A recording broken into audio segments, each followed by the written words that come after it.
Can you guys hear me Yes, sir. and see the screen?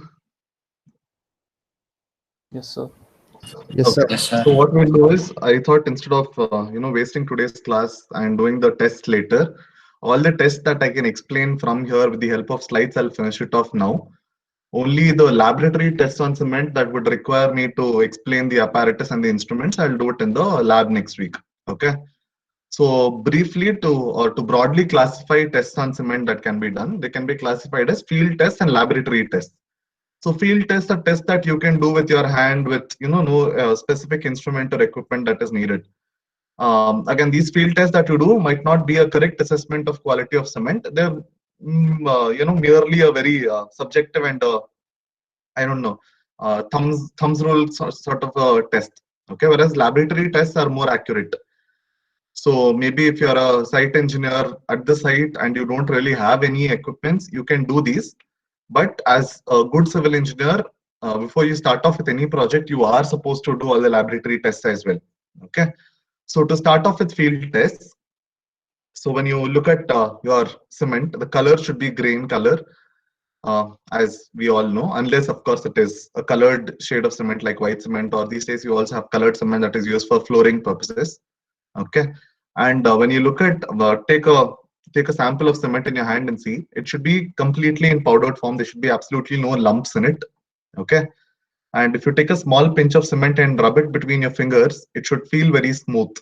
Okay, because the particle size is less than 90 microns. Now, so when you rub it between your fingers, it should be very smooth. You should not feel any roughness or lumps between your fingers. And if you take your hand and insert it into a bag of cement, okay, it should feel cold and it should not feel warm. And again, take a pinch of cement and throw it into a bucket or tumbler of water. It should initially float for a few seconds before it sinks. Okay, so because of surface tension, like I said, the particle size is too small. And since it is too small, the surface tension that is offered by the water should be enough to sustain the floating of the cement for a few seconds before it starts to sink. So that is one test. And if you made a paste out of this cement with water and stuck it onto a glass plate, okay, and then kept it underwater for 24 hours, this cement paste that you had stuck on the glass plate should set, okay, should set and harden, and it should not crack. Okay, this is one thing. And this last thing is very important. So on the bag, I put an image of a front, package of cement, typical cement bag. There should be our ISI trademark code. Okay, there should be the date, year, and month of manufacturing.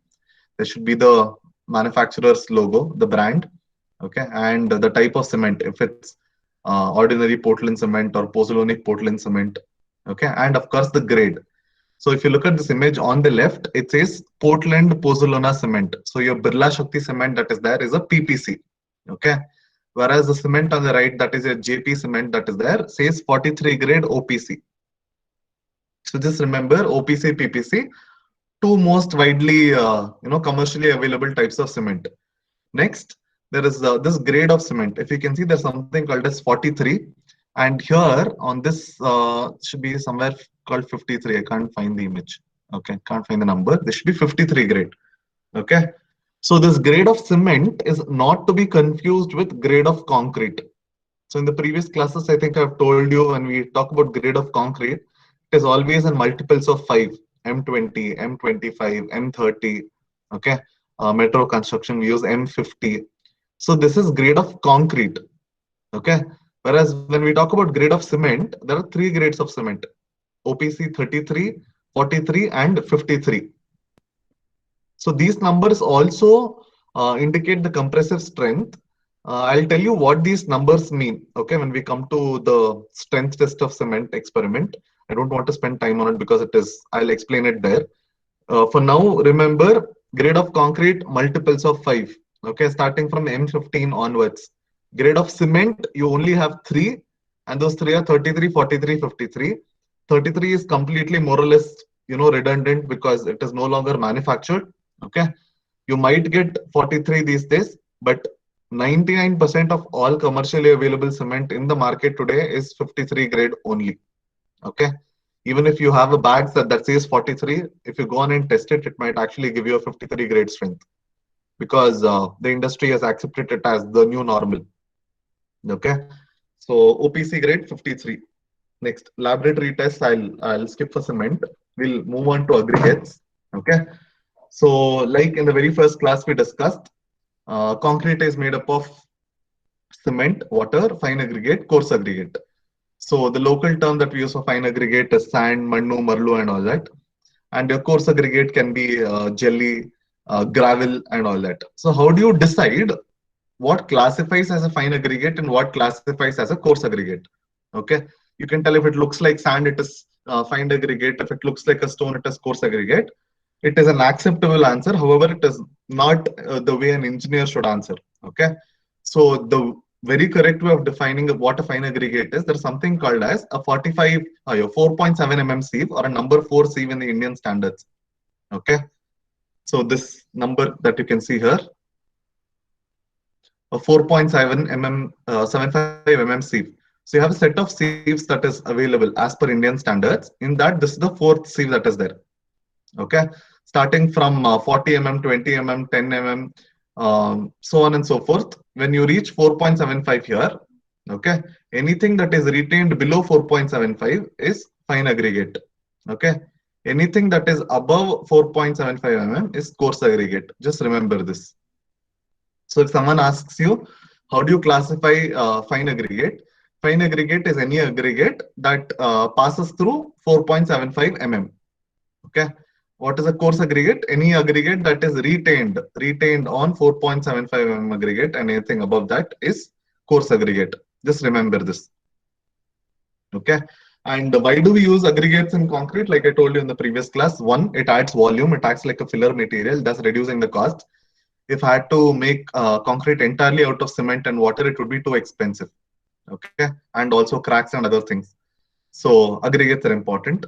And like I said, dimensional stability is your crack thing that I was talking about. It influences the hardness, abrasion resistance, elastic properties, and other properties of concrete. So do you guys know the difference between hardness and toughness? Anyone? Have you guys heard of something called as the Mohr scale of hardness? Anyone? Okay. Do you guys know what the hardest material on Earth is? Diamond. Correct. Correct. So there is something called as a Mohr scale of hardness. MOHR apostrophe S. Okay. Mohr scale of hardness. So it is a scale that goes from 1 to 10. So 10 being diamond, that is the hardest known substance to mankind. 1 being talc. Okay. Talc being the least hard substance.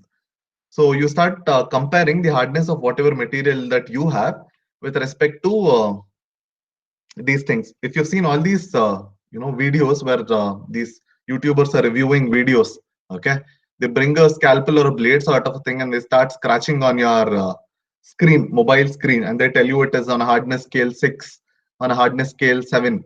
Okay, all these numbers that are there, 6 and 7, etc., relate to this Mohr scale of hardness itself. Okay, so 10 being diamond, 9 being corundum, and so on and so forth. So aggregates sort of fit into 4 to 6 range, depending on the nature of your aggregate. For now, just remember hardness is got something to do with your surface resistance property. Okay, and toughness has got to do something with its strength. Okay, so we'll go ahead. Next, the images of 3 types of aggregates here. One is round, one is flaky, the other is crushed. If you were to be a site engineer and you were to pick the type of aggregate that you want to incorporate in your concrete, which out of these 3 would you choose? Crushed. Sir, third one, crushed. Okay, why? So for better resistance, it will the surface is not smooth, so cement particles will easily get stuck over the Okay, surface. okay. Why not flaky? See, round, okay, you agreed I agree that the surface is smooth, so it might not fit. What happens with flaky aggregates?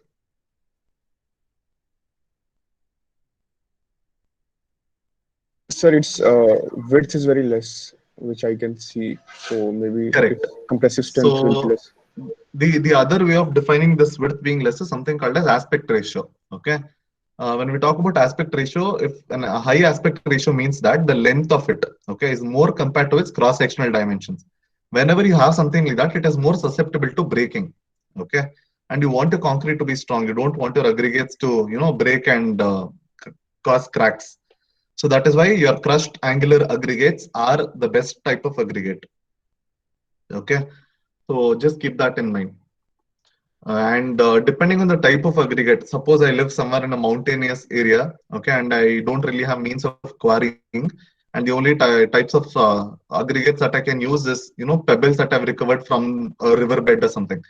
And most often than not, all these pebbles that are recovered from these riverbeds will be round in shape. Okay, and if I'm forced to use those round aggregates in a concrete mix design, if I have no other option, I'll have to make suitable changes into my mix design. Okay, so what those changes are, we'll deal with later. For now, remember, typically, if it is crushed angular, go ahead with your mix design as it is. If it is any other type of aggregate, we'll need to make adjustments. Okay, what the adjustments are, we'll learn later. Next, these days, you understand that the sand that we used to use for construction was obtained from riverbeds.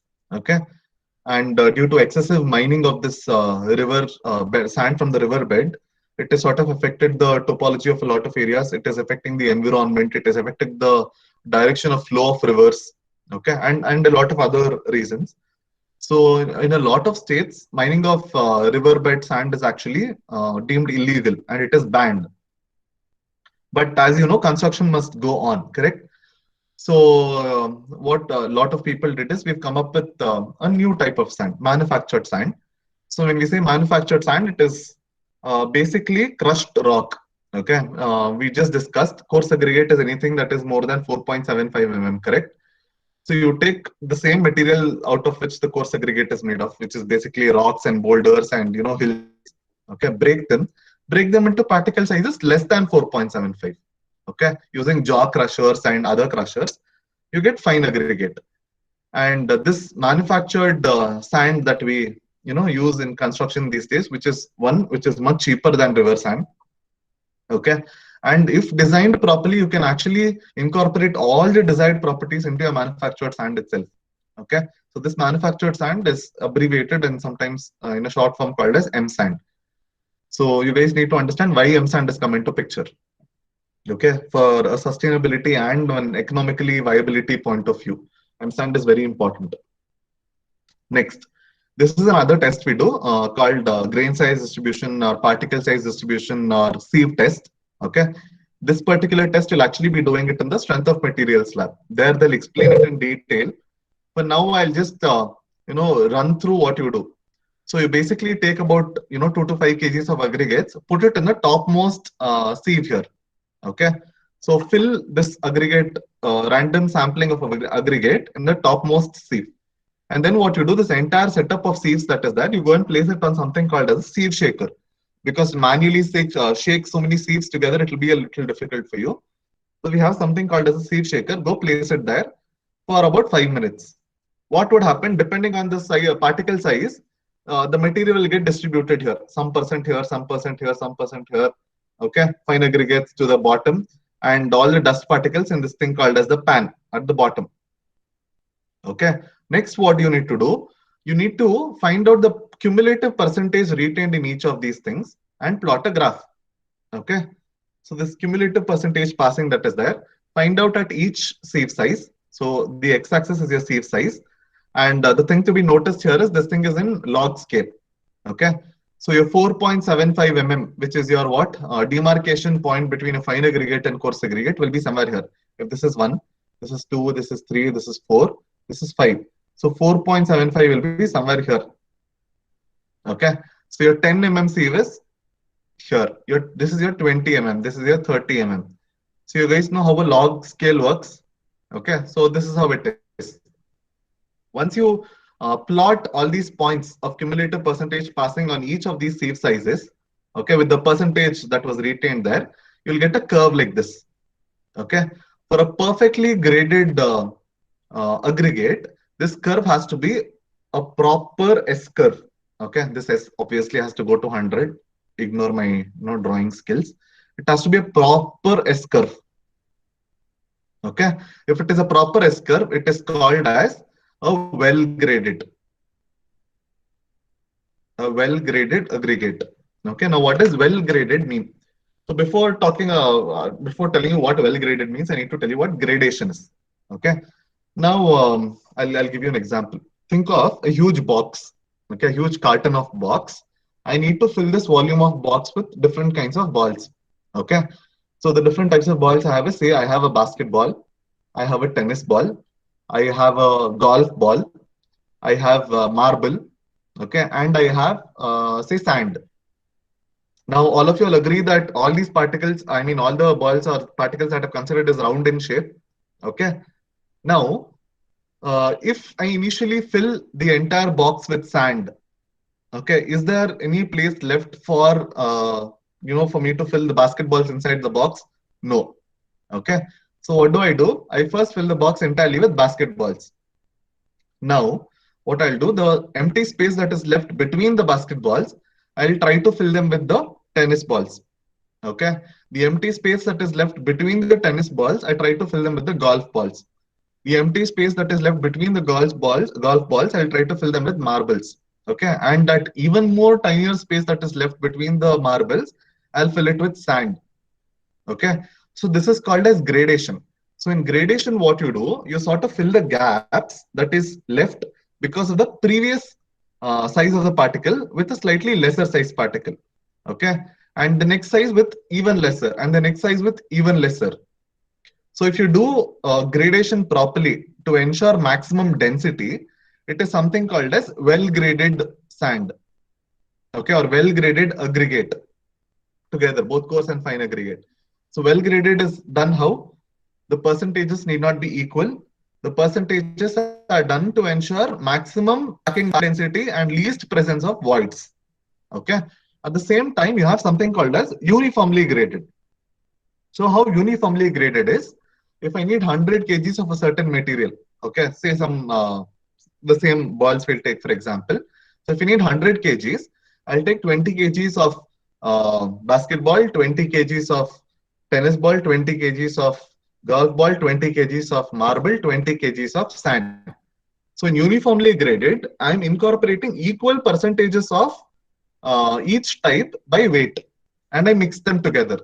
So when I do something called as uniformly graded, I might not actually get an S-shaped curve here, because there we are not dealing with packing density, or we're not thinking of reducing the percentage of voids that is present. There my only agenda is to ensure there is equal representation from each of my samples. Okay. So throughout the course, we'll be coming across examples or experiments where we'll be using sometimes uniformly graded, sometimes well graded. But as a practicing civil engineer in the site, when you're making a concrete mix, you should always go for well graded aggregates only. Okay. In fact, I had one second. Please mute yourselves.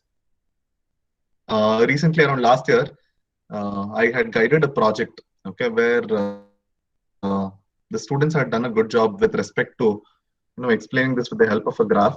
Let me just reach that slide one second.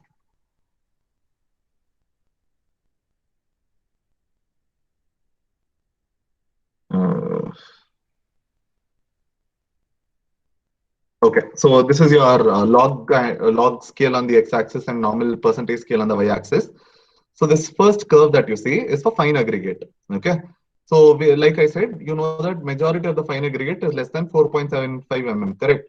So most of the graph, the particle sizes that you can see fine aggregate is at the lower half of the side. Okay. Now look at your coarse aggregate. This is a coarse aggregate of mean size about 20 mm dia. That is close to here. Next, you have a coarse aggregate 10 mm size, coarse aggregate 6.3 mm size, and this is the graph for combined coarse aggregate. So if I have to mark it here, so this is your what? Fine aggregate. Okay, this is your coarse aggregate 20 mm, and then coarse aggregate 10, coarse aggregate 6.3. If I took equal percentages, so if I take 33.33% of each of what this and this, okay, and mix it together and do the gradation curve for that, I get this curve. This is what combined coarse aggregate, I'll call it.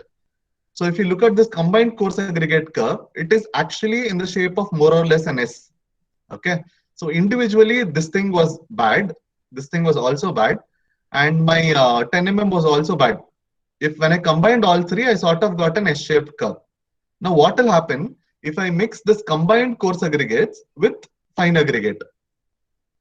Okay, I look at this curve now. It is a perfect S curve. Okay, and it is spanning across the entire particle size range, right, ranging from your fine aggregate till coarse aggregate, and this is a perfectly smooth S-shaped curve.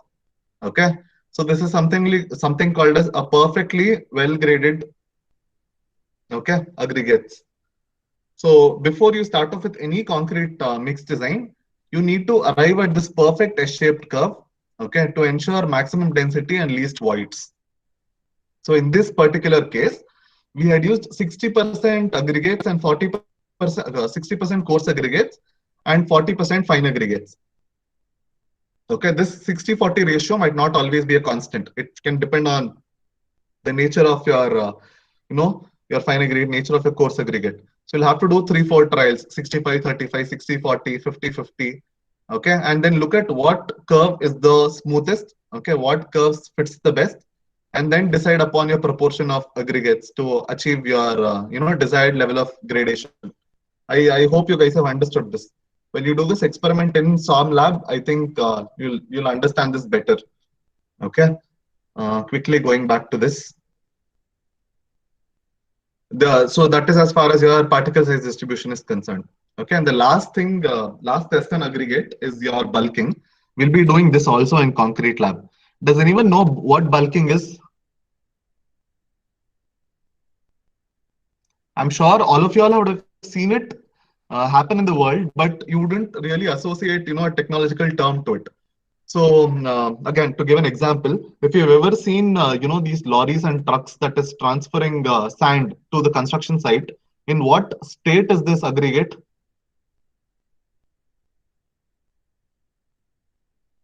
It's mixed with water, sir. Correct. It is always wet. You can see that it is soaking wet and dripping water. Why is it wet?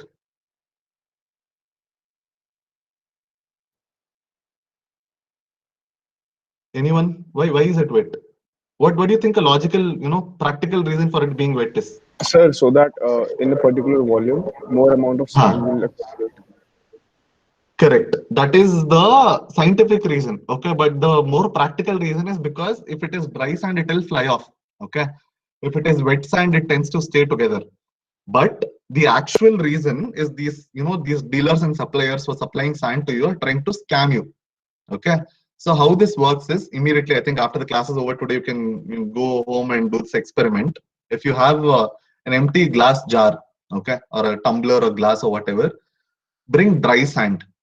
Okay, bring dry sand, fill it up to half a level of glass with extremely dry sand, like perfectly dry sand. Next, what you do, add a little bit of water, not like literally like 1 spoon or 1.5 spoon of water into the sand, mix it and fill it back into the tumbler. You'll notice that the sand occupies more than half a glass now, despite adding just 1.5 spoon of water. Okay, so what happens is when you add some percentage of water into sand, due to interparticular repulsion and surface tension and etc., the volume tends to increase. Okay, so if I've ordered for 1 CFT sand from the dealer, what he'll do is he does not supply 1 CFT of sand to me. He'll supply say 1.75, 0.8 CFT and mix it with water, and it will seem like it is 1 CFT. Okay, so that is why whenever you're buying things like aggregates and I don't know, sand especially, it is better to do it in terms of weight and not volume. So bulking is this very weird phenomenon where there is an apparent increase in volume of sand in the presence of moisture. This is the actual definition. Okay, bulking is apparent increase of volume of sand in the presence of moisture. So why do I say apparent? because it is not actual. It is not really happening. Okay, your half tumbler of sand is still half tumbler of sand only. To this, I've added only 1 spoon of water. So ideally, my volume in the tumbler should have been half glass plus 1.5 spoon, whatever. But it is not. It would have reached like 3/4 of the tumbler because of this phenomenon called bulking. Okay, so that is the more ideal reason why the suppliers supply wet sand, and not because they don't want it to fly off. Okay, just keep this in mind next time when you are buying sand from somewhere. So that is why what we do is, at least as far as your laboratory test is concerned, whenever we're mixing proportions for concrete, we always do it by weight. We don't do it by volume, because doing it by weight is always the more accurate way of measuring, the whatever quota of materials that is required to make your concrete. Okay, so this process of selecting materials by weight or volume is called batching. We'll come to it when we discuss manufacturing of concrete. For now, just remember, if given a choice, weight or volume, always choose weight. Don't choose volume. It is going to be erroneous. Okay. Next. Crushing we can actually skip. So there's two things here. I already spoke about flaky aggregates. Okay. So there's something called as flaky aggregate, and there is something called as elongated aggregate. So what is a flaky aggregate? You see this plate here. Okay. So if anything passes through these sieve size, this holes here, okay, it is called a flaky aggregate. So how do you decide if an aggregate is flaky or not? Its least dimension is less than 3/5 its mean dimension. Okay. So if I look at one of the dimensions here, see this entire width is 70. Okay. So 3/5 of this 70 is 16.95. So if it passes through this hole, it is flaky. If an aggregate passes through any of these holes, it is called flaky. Similarly, you have something called as elongated aggregate, and correspondingly your elongation index. In this, what happens? Whose least dimension is greater than 1.8 times its mean dimension. Okay, so here again, if I have to, do the math. So if you have a 10 mm aggregate, first you'll have to do sieve analysis for this. So first, you remember the sieve sizes that I told you, 40, 20, 25. Break them into different parts. Okay, in that, take the average size and see if it passes between two of these rods. Okay, so if I have a 10 mm aggregate that is retained between 6.3 and 10 mm, and it passes through this rod and this rod, it is said to be an elongated aggregate.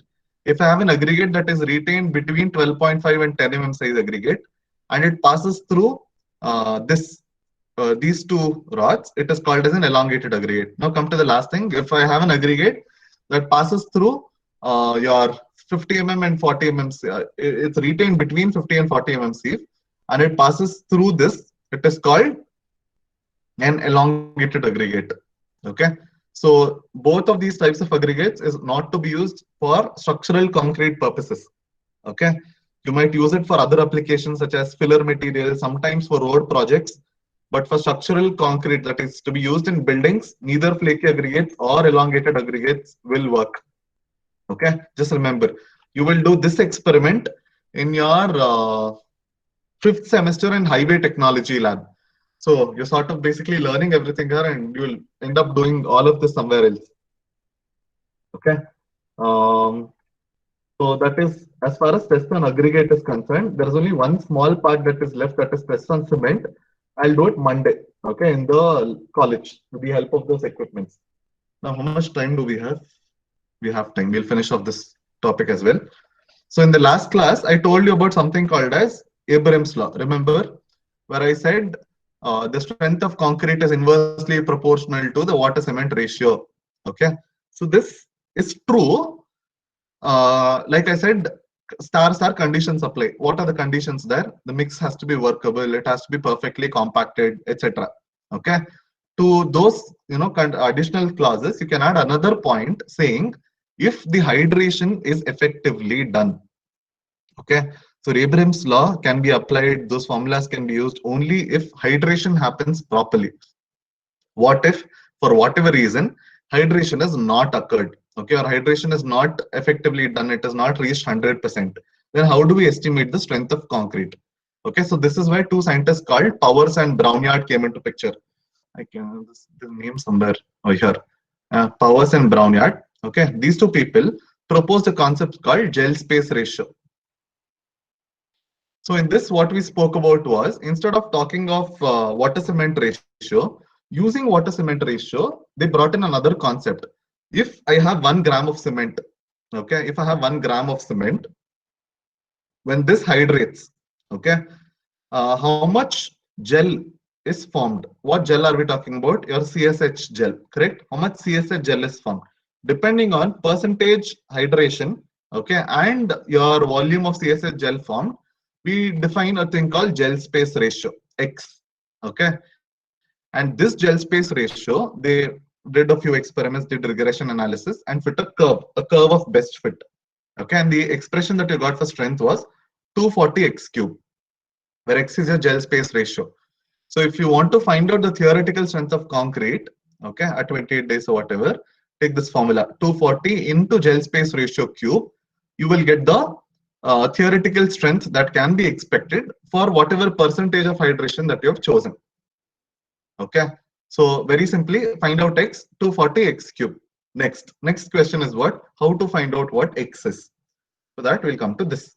Okay, so this is a screenshot from a textbook called MS Shetty.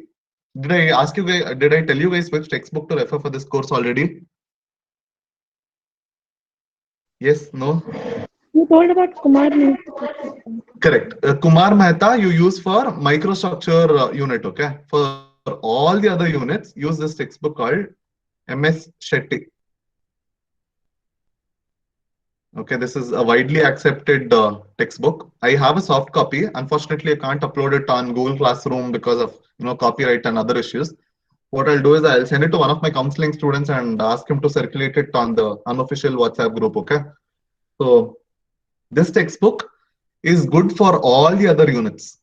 Okay, there might be a few mistakes here and there, especially with respect to mixed design. When we reach those stages, I'll tell you what the mistakes in the textbook are.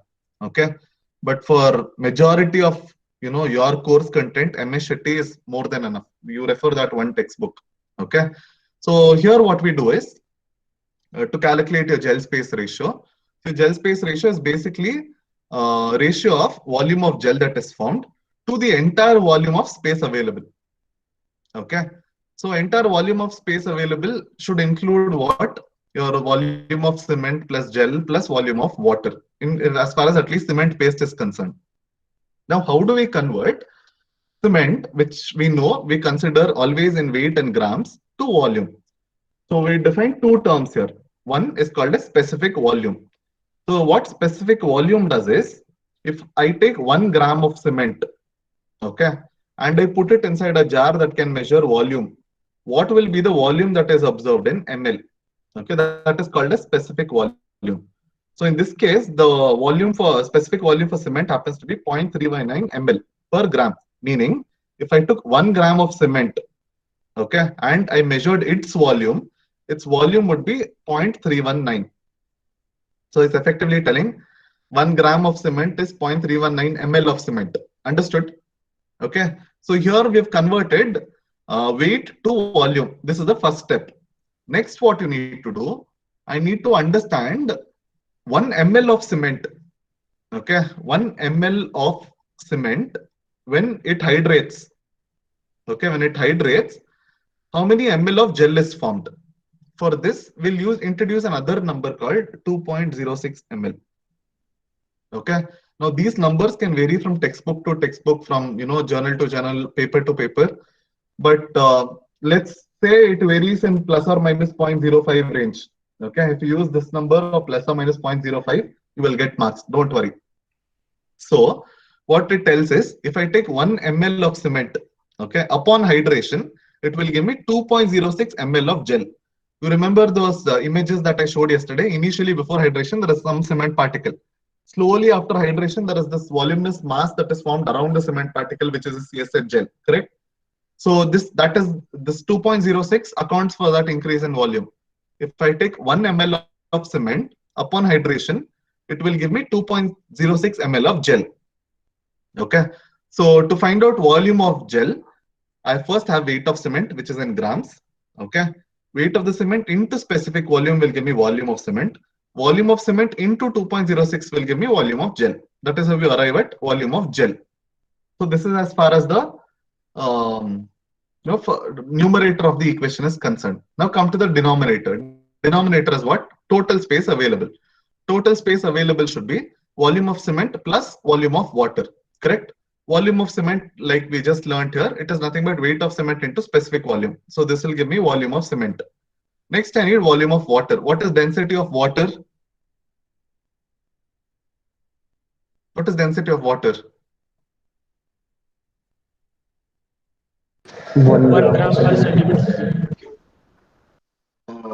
Correct. Well, how much is 1 centimeter cube in terms of ml? 1 1. ml.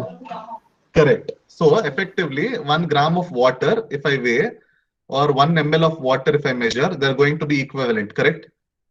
So whenever we're dealing with water, you can take weight or volume, it won't matter. So effectively, this W naught, it can also be weight of cement or volume of cement. It won't matter because density is 1. Okay. So the denominator will be volume of cement plus volume of water that you just found out. So this is all your gel space ratios. Okay. But key thing to notice here is this equation is derived assuming there is going to be 100% hydration. Okay. Meaning if I've taken 300 grams of cement, the entire 300 grams of cement is hydrating. And in that case, we can use this equation. But what if complete hydration is not happening? Okay. So wherever we have a C term, we introduce a new term called alpha. Okay. Alpha is basically a percentage hydration. So if I have 300 grams of cement and only 50% of that is hydrating, wherever cement is there, multiply 50% to it. So you get a new equation, this equation. So you have 2.06 into 0.319 into C alpha, which is your percentage hydration. And since there is, weight of cement in the denominator, add alpha there also. Okay. So this is your final expression that can be used, universally. This equation, when it is 100% hydration, what will happen to value of alpha? 1. It will be Correct. At 100% hydration, our alpha value is 1. At 50% hydration, your alpha value will be 0.5. Okay, substitute in decimals. Is everyone understood? Fairly simple. Okay, just these two numbers you need to keep in mind: 0.319 and 2.06. Okay, don't forget. So if everyone is ready, we can do one small problem. Okay, so take this problem. What he says: calculate the gel space ratio and the theoretical strength for a sample of concrete made with 500 grams of cement. Okay, with 0.5 water cement ratio on full hydration and what percentage? 60% hydration. Okay, so first thing we need to define is what? Water to cement ratio. Hello.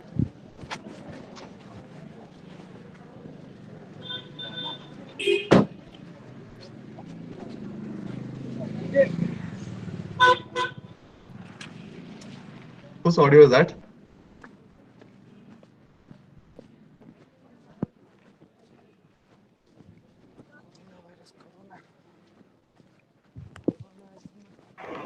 Tenzin Dorji. Please ask him to mute.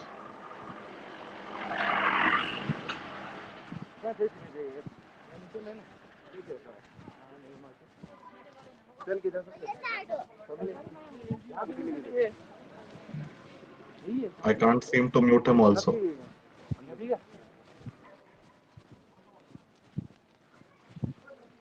I can't remove him also. Someone message him, call him, do something.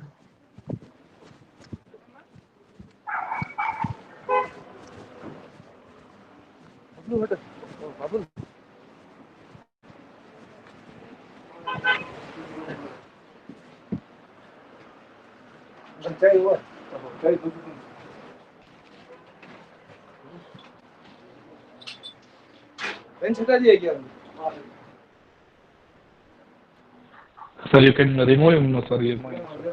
I can't. I just checked. The remove option is not working.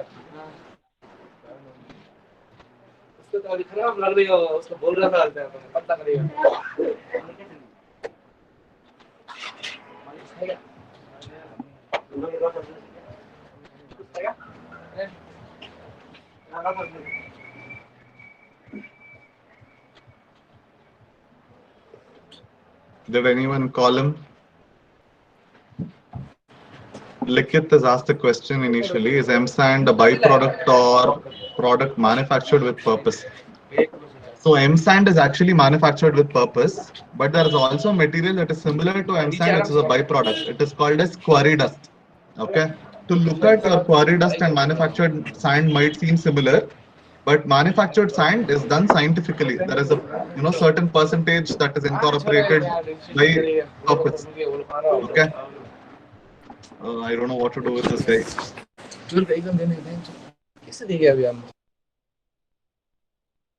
Okay, finally. Getting back. Where were we?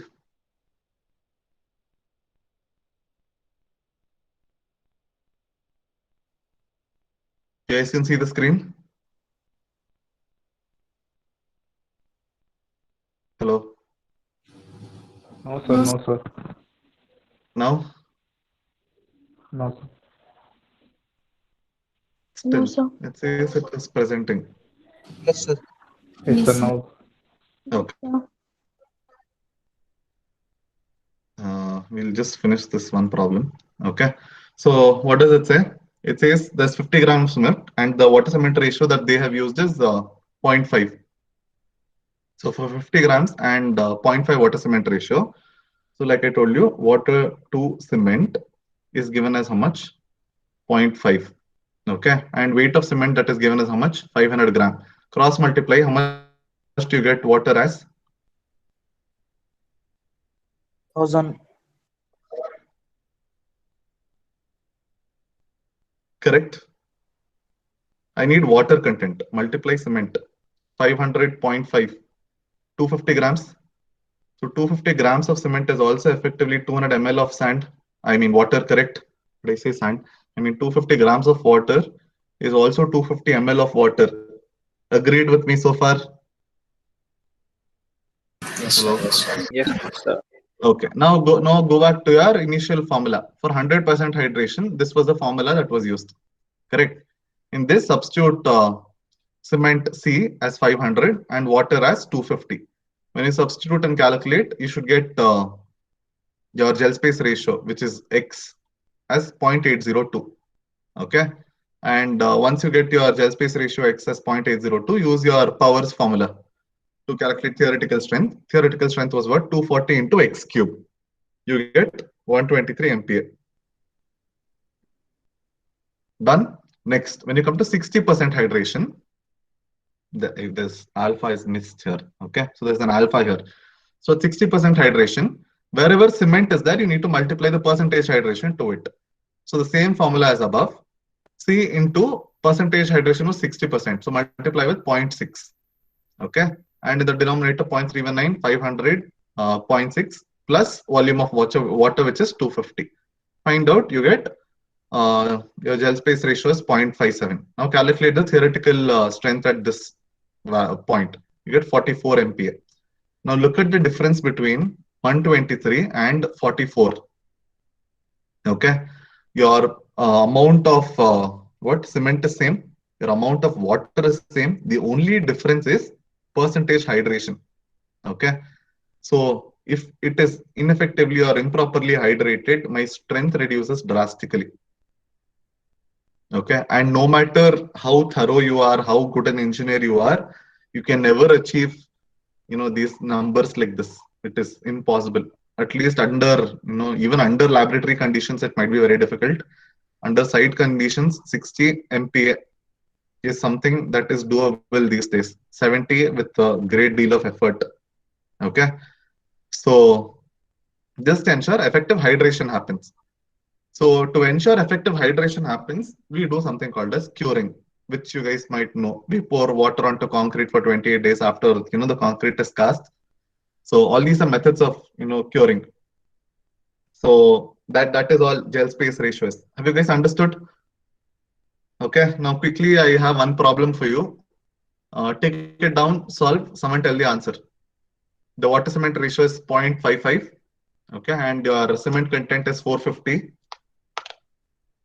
Find out the value of gel space ratio and theoretical strength at 100% hydration, 50% and 75% hydration. I'll call out names randomly and you'll have to tell me what the answer is. I'll give you 2 minutes.